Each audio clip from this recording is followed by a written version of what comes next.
Mr. President, thank you very much for doing this. Happy to be with you. Thanks for your time. So you've said now multiple times that you have an intention to run for re-election, but you haven't made the decision yet. What's stopping you from making that decision?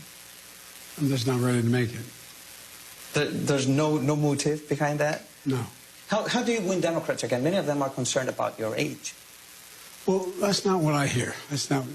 But look, it may be that, I run and I get clobbered, and if I run, I win. I mean, that's not my motive. That's not the basis upon which I make the judgment. Would there be a difference running against Donald Trump or Ron DeSantis?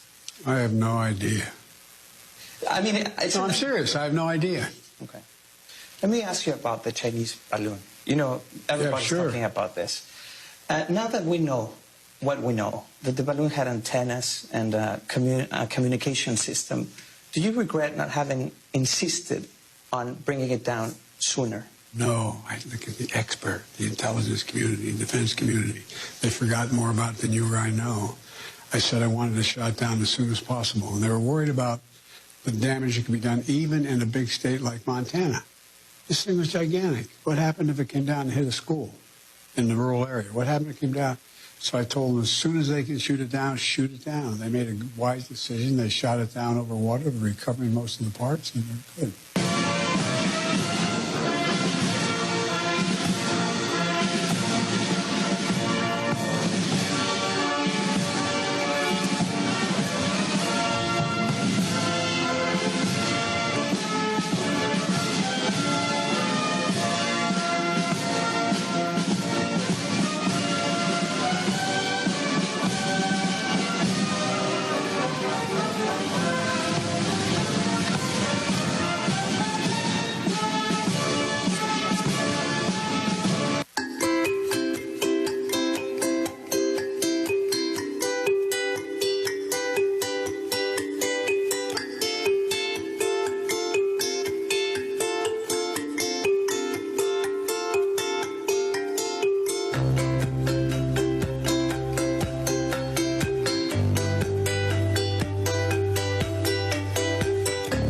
¿Qué le está pasando a Joe Biden? Eso es lo que se está preguntando todo el mundo desde hace meses.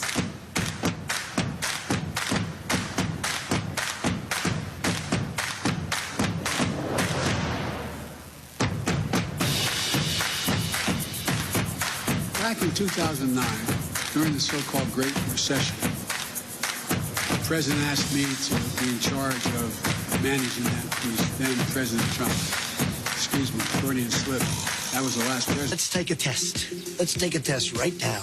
Let's go down. Joe and I will take a test. Let him take the same test that I took, but I guarantee you that Joe Biden could not answer those questions. I've been tested and I'm constantly tested. But if you talk to one of them about this, if you isolate one of them, you sit them down rationally, you talk to them about the low IQs and the dumb behavior and the bad decisions, right away they start talking about education. That's the big answer to everything. Education. They say we need more money for education. We need more books, more teachers, more classrooms, more schools. We need more testing for the kids. You say to them, well, we've tried all of that, and the kids still can't pass the test. They say, don't you worry about that. We're going to lower the passing grades. And that's what they do in a lot of these schools now. They lower the passing grades so more kids can pass. More kids pass, the school looks good, everybody's happy, the IQ of the country slips another 2 or 3 points, and pretty soon all you'll need to get into college is a fucking pencil.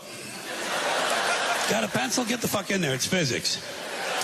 And everyone wonders why 17 other countries graduate more scientists than we do. Education. Politicians know that word. They use it on you. Politicians have traditionally hidden behind 3 things: the flag, the Bible, and children. But there's a reason. There's a reason. There's a reason for this. There's a reason education sucks, and it's the same reason that it will never, ever, ever be fixed. It's never going to get any better. Don't look for it. Be happy with what you got. Because the owners of this country don't want that. I'm talking about the real owners now. The big, the wealthy, the real owners, the big wealthy business interests that control things and make all the important decisions. Forget the politicians. They're irrelevant. The politicians are put there to give you the idea that you have freedom of choice. You don't. You have no choice. You have owners. They own you. They own everything. They own all the important land. They own and control the corporations. They've long since bought and paid for the Senate, the Congress, the state houses, the city halls. They got the judges in their back pockets, and they own all the big media news, all the big media companies, so they control just about all of the news and information you get to hear. They got you by the balls. They spend billions of dollars every year lobbying to get what they want. Well, we know what they want. They want more for themselves and less for everybody else. But I'll tell you what they don't want. They don't want a population of citizens capable of critical thinking. They don't want well-informed, well-educated people capable of critical thinking. They're not interested in that. That doesn't help them.